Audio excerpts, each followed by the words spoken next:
The longest stretch of camp comes to a close today. The Broncos' 5th straight day of practice. The fans don't mind. They love the activities here at UCHealth Training Center. We have a great show in store for you, including a Chris Harris Jr. mic'd up segment. Hello, and thank you for joining us for Broncos Training Camp 2019, powered by Ford. I'm Phil Milani, alongside Matt Boyer and Steve Atwater. Day 5 of camp. Finally got to see some one-on-ones and red zone drill yesterday. That's what everybody wants to see. Everybody wanted to see Courtland Sutton versus Chris Harris Jr. Everybody wanted to see how Isaac Yiadom was doing in year 2. Steve, come on, man. Stop. Don't make that face. Offensive drill, man. They Oh. should dominate. They should do well in that drill, man. No, the defense, they not really playing the defense. The quarterback comes out and knows it's man-to-man coverage, so he's just throwing it up. He can throw it in the middle of the field. Be a post safety there. It drives me crazy. Offense versus defense. It is important to get that timing down. Flacco, guy like Courtland Sutton, Deshaun Hamilton, they look pretty sharp out there. They did. I thought it was important for Courtland Sutton to get experience against a guy like Chris Harris Jr., number one wideout going against in the number one position, I should say, going up against Chris Harris Jr.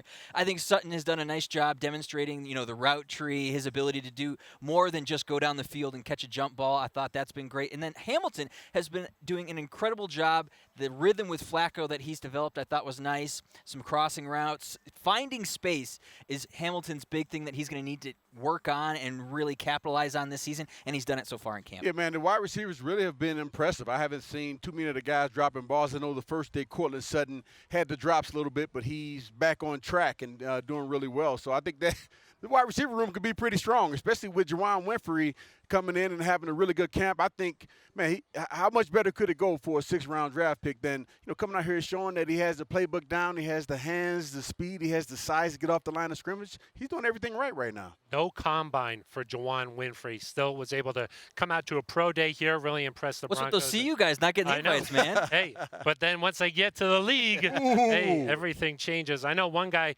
who's not so impressed by one-on-one drills. That's a head coach, Vic Fangio. He says one-on-ones, hey, that's just a teaching drill, not real football. I tell a story, and it's a true story. In all my years as a coordinator, I've never watched a one-on-one drill. I'm assuming you're alluding to wide receivers, DBs. I've never watched it in person nor on tape. Because if you watch that drill, you'd be afraid to ever call man coverage. So it's a drill. It's a teaching drill. Okay? And that's the way I look at it. He's Coach unimpressed. Baker, he's great. I love him up there. There we go. With the Defensive coach. Exactly. What do you think? You believe him? He's never watched that?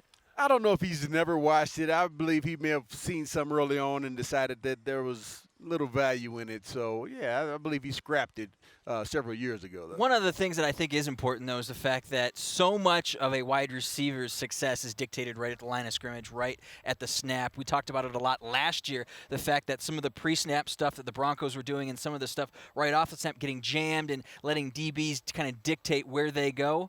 I think that can be alleviated in those one-on-one drills if you practice it enough. So I think there's some value, but as Coach said, that's not real football. Yeah, exactly. I think it's value as well. Some value, some value. All right. Well, it's the 5th day of camp. The Broncos relatively healthy so far. Let's head down to the field and check in with Alexis Perry for an injury report. Thanks so much, Phil. Yeah, I can tell you that there are at least 3 guys that are eager to get on the field for any kind of drill. Like you guys know, tight end Jake Butt is coming back from a torn ACL suffered in September. He had a really nice first 3 days of camp, but he's not out there right now, and he might take the day off again, just like he did yesterday. As for fellow tight end Troy Fumagalli, he is dealing with a nagging hip injury. He put in a little work yesterday, but he was not feeling good for a full practice, so he is currently day-to-day, but he is out there right now stretching. Finally, for those of you wondering how Emmanuel Sanders is feeling on day 5 as he works his way back from a torn Achilles, Coach Fangio said yesterday that it is a slow but sure process. You'll see him participate in the early periods of practice, then the trainers will take him in to do some more cardio inside, so he doesn't have to pound on the ground. Coach says that he's even a little further along than they expected at this time, which is good news for Broncos fans who are holding out hope that he'll be ready for Monday Night Football in Oakland. Guys, back to you. Thank you very much, Alexis. Yeah, they missed Emmanuel Sanders out there on one-on-one drills. We talked about the offensive side. What about, Steve, let's get to the defensive side. What have you seen from Kareem Jackson? Kareem Jackson, he's a big hitter. He's known for that. When we played them last year when he was with the Houston Texans, he came up. Philip Lindsay caught a pass out in the flat, and he came up and put a nice little shot on him. And Philip, he made the pass incomplete. He kind of knocked the ball loose. I was a little bit upset about that, but I'm glad that he's on our team now. The only concern I have with Kareem Jackson is, can he hold up for a full season? I know he hasn't had injury issues in the past, but he's a smaller safety, and if he's going to be playing a majority of safety, we got some tough running backs in our conference. We got Melvin Gordon, Damian Williams, I think, is the guy from the Kansas City Chiefs. Jacobs up there. Josh Jacobs with the Raiders. He's going to have his hands full, so I just need him to make it through a full season, and I think he'll be able to do that, but his size is the only thing that concerns me. Health is going to be important, but I think, with Simmons and Parks kind of backing him up, it's been interesting to see how he's come to the sideline. Jackson has after the series, talking with Simmons, talking with Parks, and saying, hey, what did you see on that play? What coverage? What do we like about what just happened, and how can we correct it? So I do think everybody's on the same page, and it's shown because the amount of interceptions that the safeties have gotten this training camp so far has been pretty impressive. Now, I'm impressed with that from Kareem Jackson's point of view. The other guys can learn something from that, because really that's getting extra reps. When you're not in, you're kind of going through it, living it through Will Parks and Justin Simmons, and if everybody can do that, they'll get those extra mental reps that they need to get better. Hoping for big seasons from Justin Simmons and Will Parks. You see Justin Simmons there. Will Parks getting ready for practice here today.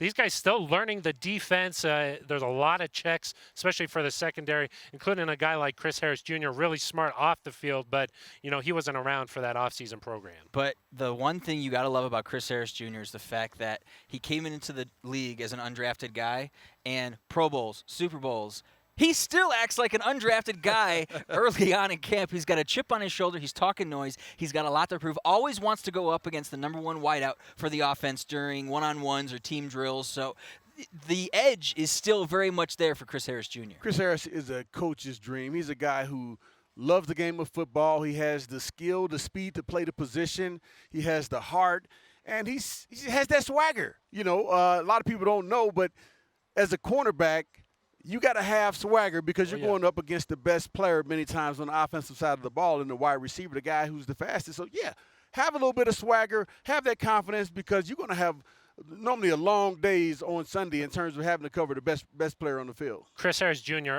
Not lacking in that department. We had number 25 wired for sound in practice, and here's a small snippet of what things look like from his point of view.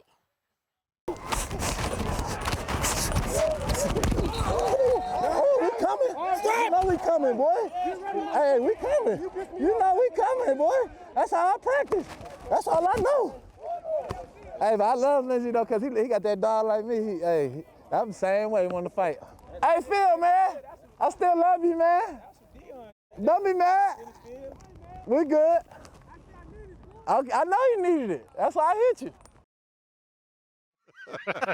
That's why I hit you. Gave you what you needed. Don't be mad. Exactly. Interesting to see practice through one guy's point of view. That entire segment is up on DenverBroncos.com right now. But it's time for a quick break. When we come back, we'll be joined by the Athletics' Lindsay Jones. Plus, we'll go over some of the Broncos' options at punt returner.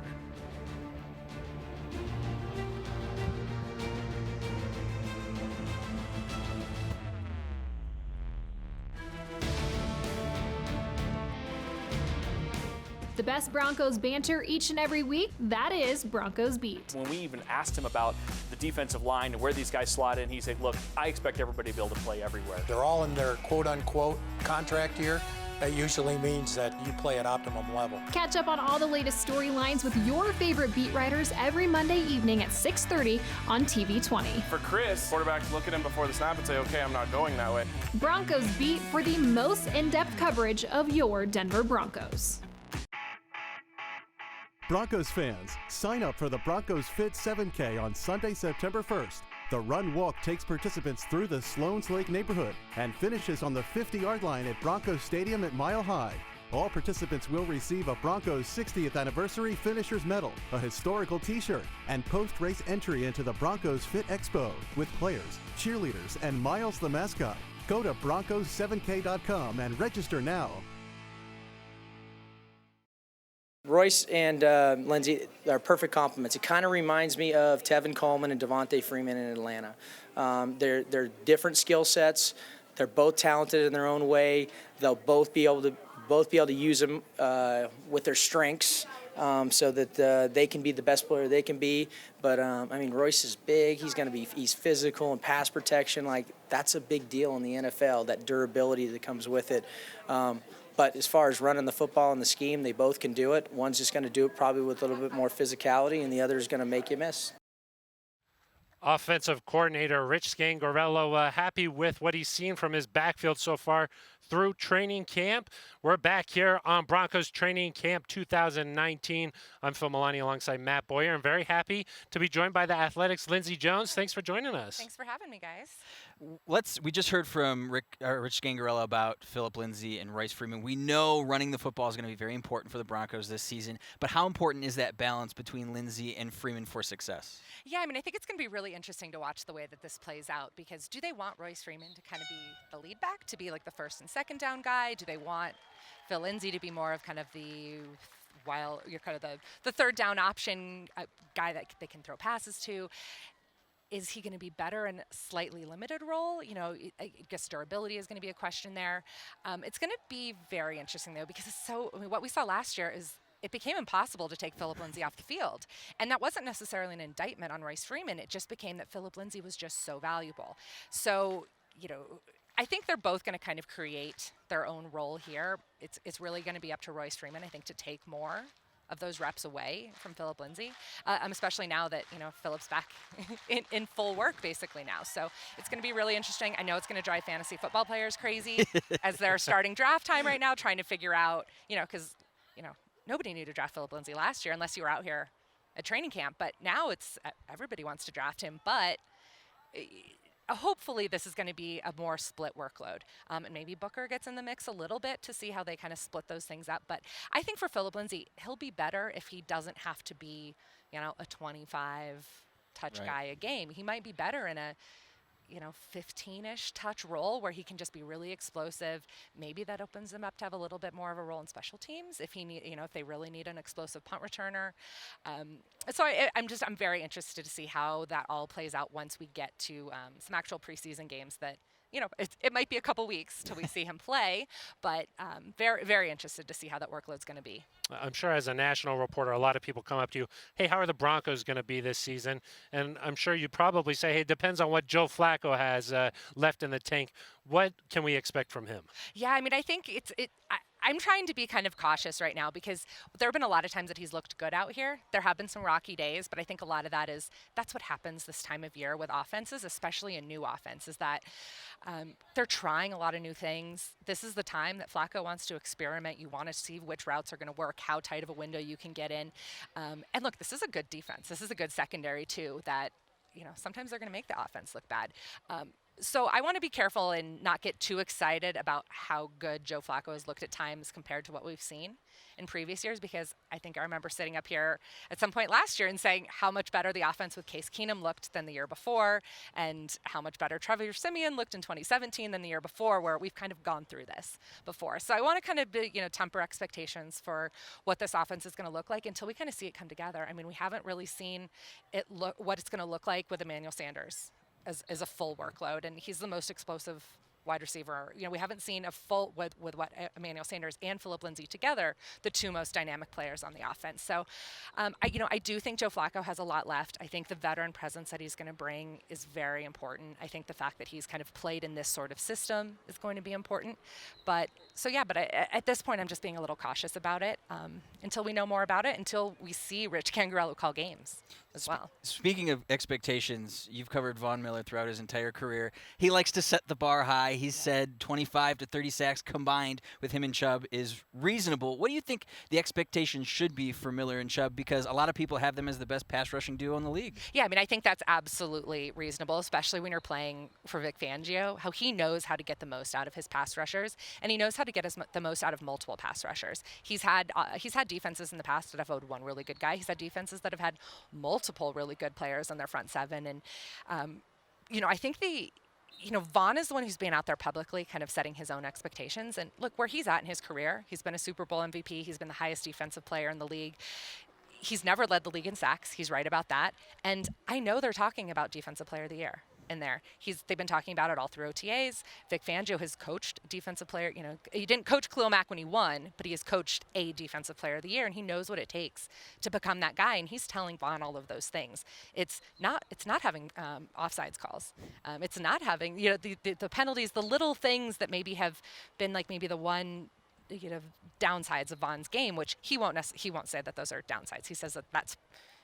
If he's going to be the pass rusher he knows he can be, take a risk. You're going to have some offsides calls. But Fangio has instilled in him that the last 3 years, there's only been one offsides penalty called against the Defensive Player of the Year combined.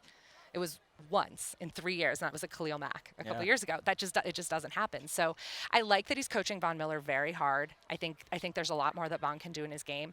But I think the wild card here is that I think a lot of people are sleeping on Bradley Chubb. And I think he is the player who's tailor-made for a Vic Fangio defense.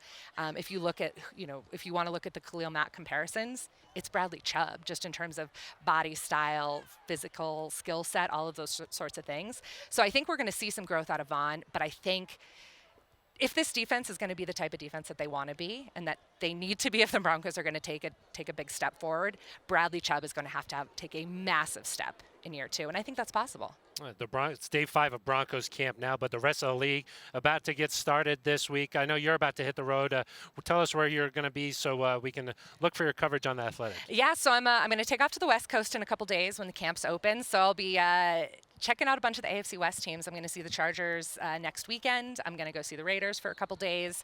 Also going to see the other teams at Training California. So the Rams for a couple days, kind of the defending NFC champions. How are they coming?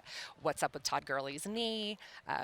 Melvin Gordon with the Chargers. Is he going to be there? Is he not going to be there? Is he there? Yeah. What's that? Because we talk about defensive duo, pass rush duos.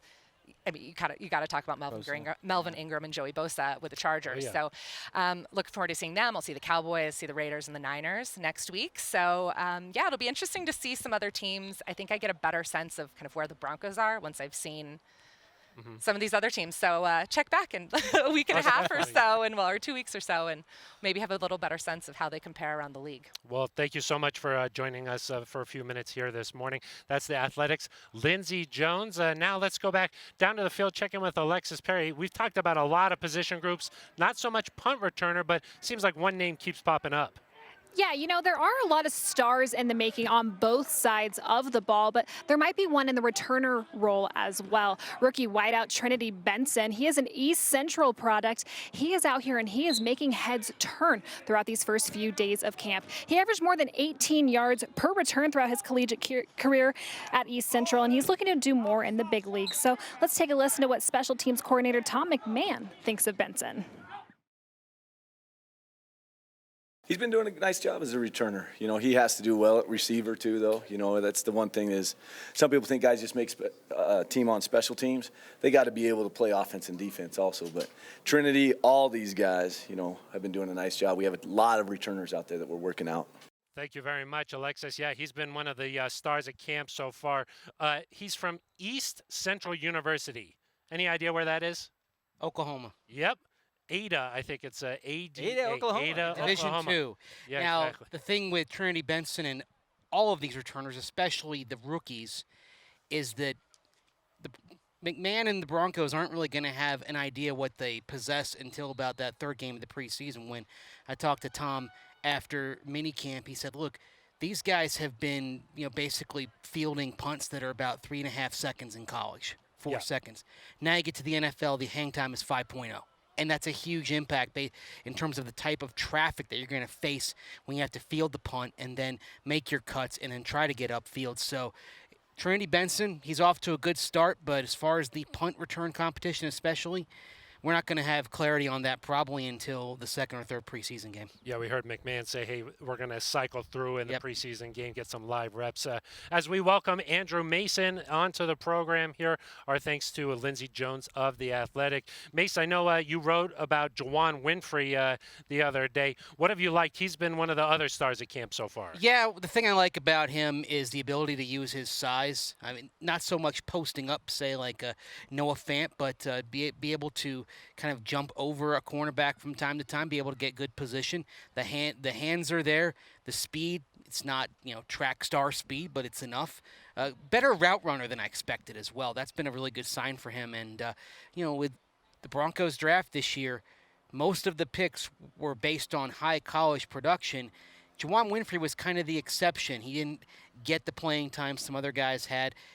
There was a little bit of a projection there with Juwan Winfrey, but so far it looks like it's paying off, and I'd be shocked if he's not on the 53 when all is said and done. To Mace's point, versatility is the word I think of when I think of Juwan Winfrey. The fact that he has made catches down the field, he's caught jump balls, he's gotten into space over the middle. He's really done it all, and he's done it with every single quarterback on the roster, whether it be Hogan, Flacco, Locke, or Rippon. He's caught passes from all these guys in team periods. One of the plays I liked yesterday was when Drew Locke hit him across the middle, and Locke's got a defender bearing down on him coming through the A gap, and he just kind of wings it, kind of sidearm.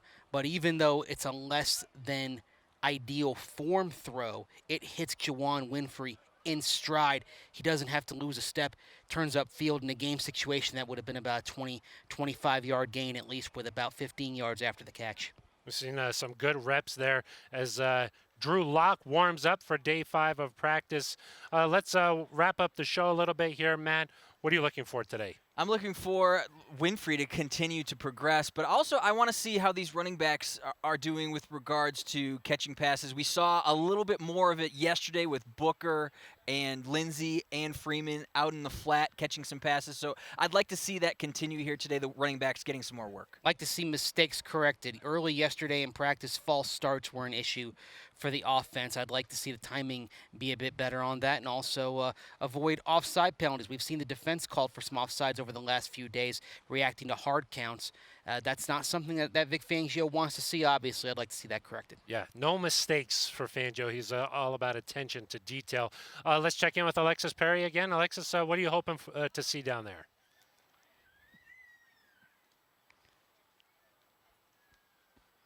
Maybe we don't have Alexis down there, but we're wrapping up day 5 of camp. Good thing for Mace, because I don't know how many more of those Hawaiian shirts you have before laundry day. I actually have 15. Oh, geez. So you're ready to go. 2 weeks, yeah. I'm ready to go, but I am going to do some laundry tomorrow. Although some of them have to go to the dry cleaners. They're silk and they're all fancy. Oh, yeah. So we're going to have a day off here tomorrow, so no show on Tuesday, and then camp will resume on Wednesday with a 2 o'clock start, so make sure to check us out there. 2 o'clock start on Wednesday. If you're coming out to practice too, make sure you make note of the calendar change. But happy hour at Broncos Camp. Exactly. That's going to do it for us. Our thanks to Steve Atwater, Lindsay Jones of The Athletic, Andrew Mason, Matt Boyer. I'm Phil Milani. This has been Broncos Training Camp 2019, powered by Ford.